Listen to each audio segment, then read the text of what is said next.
I'm a vlogger. Just so you know. Peace.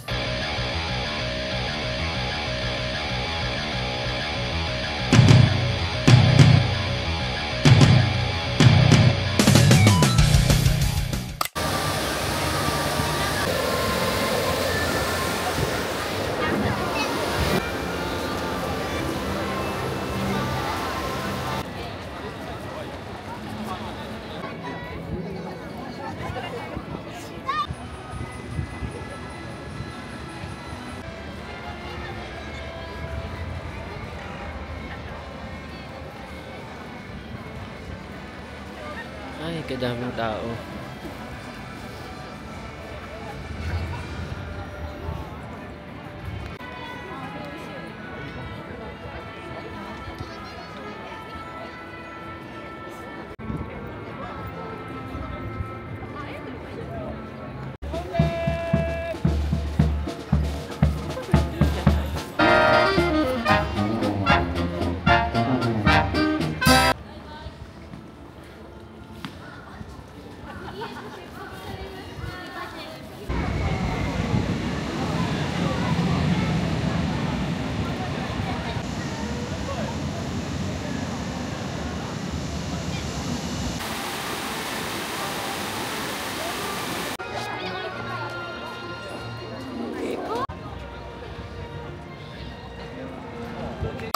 Yo guys,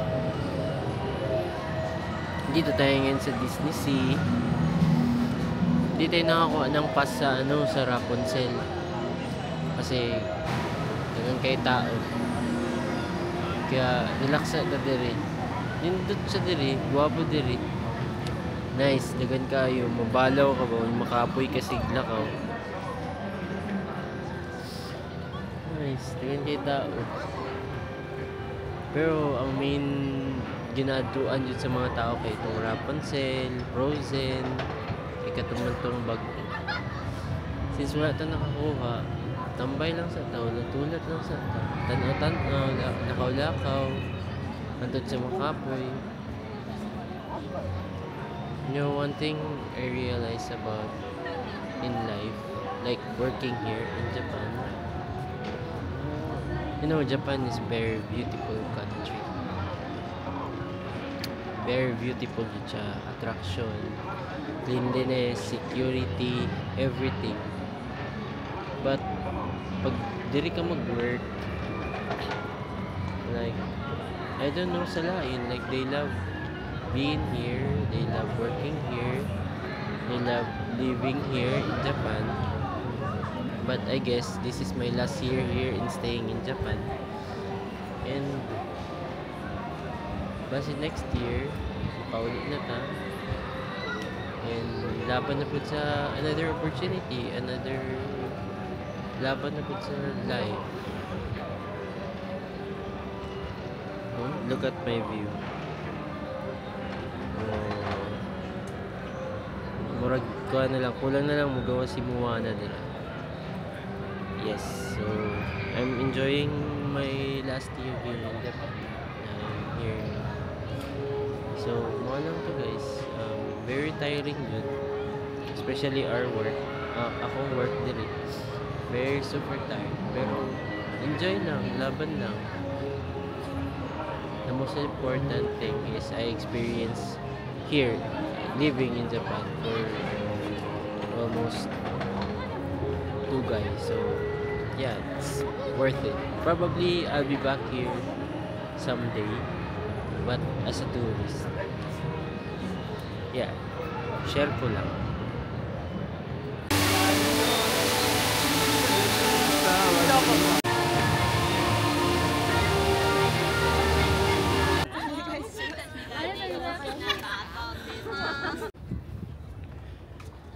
Vlogger tayo ngayon.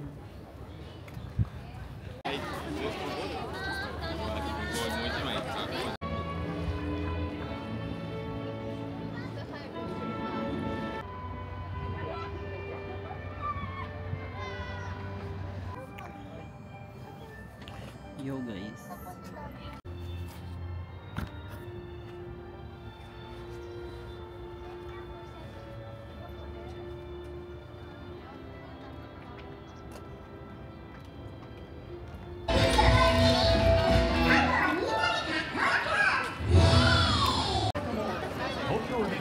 Yo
guys, pauwi na tayo. What a tiring day. I enjoyed the attraction, but sa kasamaang palad hindi tayo nakasulod sa mga worth it attractions na dapat. Kasi marami kang kakompetensya lalo na pag weekends. So sa mga pupunta ng Disney Sea, kailangan yung agahan. Di kaya kailangan yung bumili ng DPA or Disney Premier Access para maka-access kayo ng mga dun sa, lalo na sa Fantasy Springs, kasi dun yung mga the best na na attraction na mga activity na the best. Yung Rapunzel, yung Frozen, Peter Pan, yun yung the best. So tayo hindi tayo naka-access dun kasi late tayo dumating at saka madaming tao talaga pag weekends and holidays. So better to go now. Siguro weekdays, then agahan nyo lang para makakuha kayo ng mga passes. Dun sa mga passes naman, makikita nyo lang yan sa Disneyland app. Yun lang yung advice ko guys. So yeah, bye. Let's wrap it up. Bye bye.